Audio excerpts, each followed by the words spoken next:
این گروهی مردم که بیش از 1000 نفرند برای گسیل صفیه‌خان غورمرگ و کوچه رحمان نبیف جمع آمدند. امروز سنه 13 مارت ساعت 15 جسد صفیه‌خان رحمتور را به خاک سپاریدند. برابر پیوندان و اهل محله ساکنان شهر و ناحیه‌های اطراف خوجند به این محله آمدند تا همدردی خود را با عائله رحمتور رسانند. در همین ساحل دریای سیر با امر و تقدیر الهی غرق شده بودند. امروز من با وقت و ساعت که تربتشان با پیدا شد تا امروز اهل خانواده، چقدر دوستان، چقدر همسینفا، اهل محله، خیش و تبار از دور و نزدیک همه در تلاش و در حرکت پیدا کردن یعنی این دختر سید اعظم خان بودند و نهایتا همه من پیدا کردند. در این ماه مبارک شریف رمضان، در این دهه رحمت پروردگار، تقدیر و نصیبشان همین روز بوده است. ما از نام کل دوستان و پیوندان برای والدین، برای اهل خاندان سید اعظم خان اظهار تسلیت، همدردی بیان میکنیم.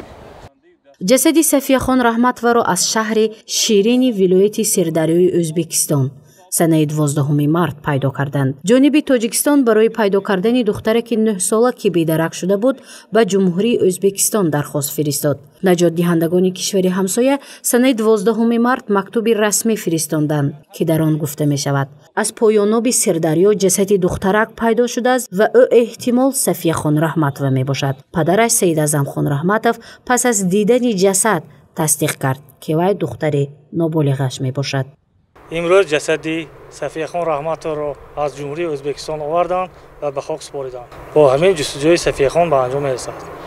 نجات دهندگان دسته مخصوص زودعمل ریاستی کمیته حالت‌های فوق‌العاده و مدافع گردنی در ولایت سوخت و بخش آن در شهر خوجند بیش از 1 ماه با درخواست پدرش او را تا سرحد جمهوری ازبکستان جستند، اما نتیجه نداد. سپس مقامات به کشور پایاناب سردریا مراجعت کردند، زیرا سطح آب دریا بلند بود و سرعت آن تیز نیز بود. پدر دخترک سید اعظم خان رحمتور تخمین میکرد شاید دخترش در ازبکستان باشد. تخمین او درست برآمد و طبق مکتوب رسمی با عنوان کمیته حالت‌های فوق‌العاده مدافع گردنی نزد حکومت جمهوری تاجیکستان مکتوب ارسال نموده. در آنجا قید کرده شده است که جسد نابالغ رحمتور و صفیه‌خان سنه 12 مارت سال جاری در حدود شهر شیرین ولایت سردریای جمهوری ازبکستان دریافت کرده شده است.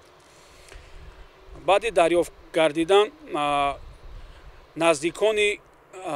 نزدیکان صفیه‌خان را به ازبکستان دعوت کردند و امروز سنه 13 مارت سال جاری جسد نابالغ از جمهوری ازبکستان به ولایت سوخت آورده شده. ساعت 15:00 سنه 13 به خاک سپاریده شد.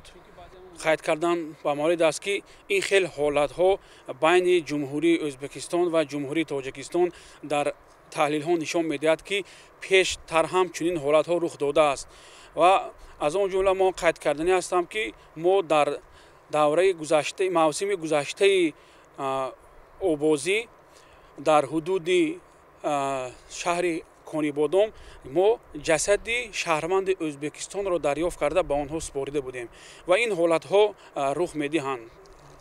ёдовар мешавем ки як хонанда аз шаҳри хуҷанд ки сафияхон раҳматова ном дорад санаи 7 феврал соати 13:30 аз хона баромада бедарак гардида буд. барои пайдо кардани ин духтарак мақомотҳои дахлдор ва наҷотдиҳандагон ҳама рӯза корбарӣ карданд. гузориши мафнушкур ва наимҷон аюбов барои барномаи иттилоотии хабар.